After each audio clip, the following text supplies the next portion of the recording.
আসসালামু আলাইকুম রহমতুল্লাহ। আমরা উপজেলা মাধ্যমিক শিক্ষা পরিবারের সদস্যগণ এখন আমরা আমাদের স্যার সহ যেহেতু অর্ধবার্ষিক পরীক্ষা চলমান আছে মহেশপুর উপজেলার, এই বৈরী আবহাওয়ার মধ্যেও স্যার বেরিয়ে পড়েছেন যে শুধু পরীক্ষা দেখার জন্য কি অবস্থা হচ্ছে, কোথাও কোনো সমস্যা হচ্ছে কিনা এই আবহাওয়ার কারণে পরিদর্শনের জন্য। ইতিমধ্যে আমরা একটা প্রতিষ্ঠান পরিদর্শন শেষ করে এখন মহেশপুর উপজেলাধীন সর্বশেষ যে শিক্ষা প্রতিষ্ঠান চৌগাছা উপজেলা সংলগ্ন মদনপুর দাখিল মাদ্রাসা, আমরা সেখানে যাচ্ছি। কিন্তু আপনারা দেখছেন যে আকাশে প্রচুর মেঘ, অন্ধকারাচ্ছন্ন পরিবেশ। আমাদের যে পাইলট আছে তিনি অলরেডি হেডলাইট জ্বালিয়ে দিয়েছে। দেখছেন যে অন্ধকার পরিবেশ এবং প্রচুর বৃষ্টি হওয়ার সম্ভাবনা আছে মনে হচ্ছে, হয়তো হতে পারে যদি আল্লাহ দেয়, সেরকম একটা অবস্থা দেখা যাচ্ছে।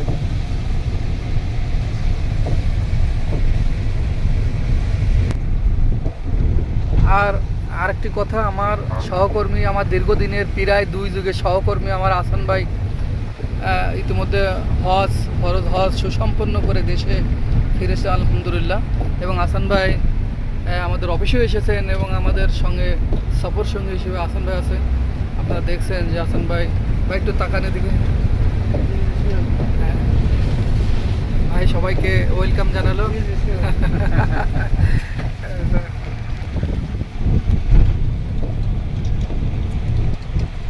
দেখুন যে উপজেলা পর্যায়ে আমরা যারা সরকারি দায়িত্ব পালন করছি,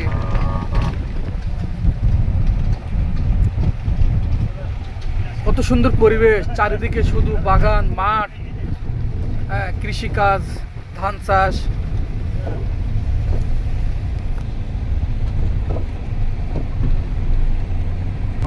তা তো মনে নেই কবির কথা ঘর ড্রাইভার বুঝছেন।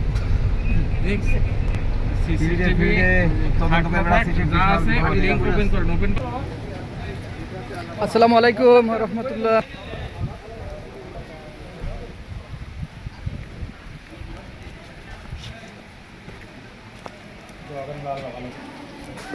স্যার আমরা পরীক্ষা রুমটা ভিজিট করে আসা, বাচ্চারা চলে যাবে।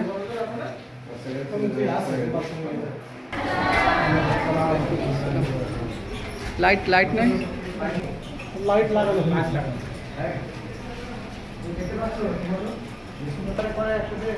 এখানে অষ্টম আর ওই ষষ্ঠ পরীক্ষা দিচ্ছিল।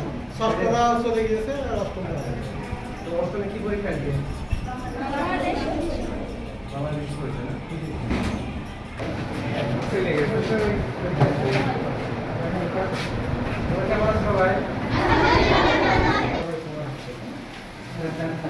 অপেক্ষা করছে তো স্যার ম্যাডামদের নিয়ে আমরা একটু ওই শিক্ষক কমন রুমে একটু বসি।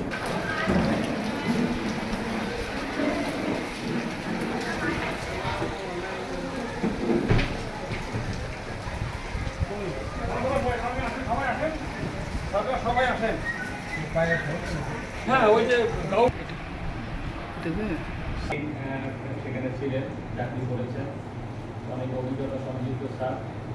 তারপরে আমাদের জেলা শিক্ষা অফিসে দীর্ঘদিন ছিলেন আমার সহসভা আলাউদ্দিন। একটু হাত তুলে ইশারা করবেন।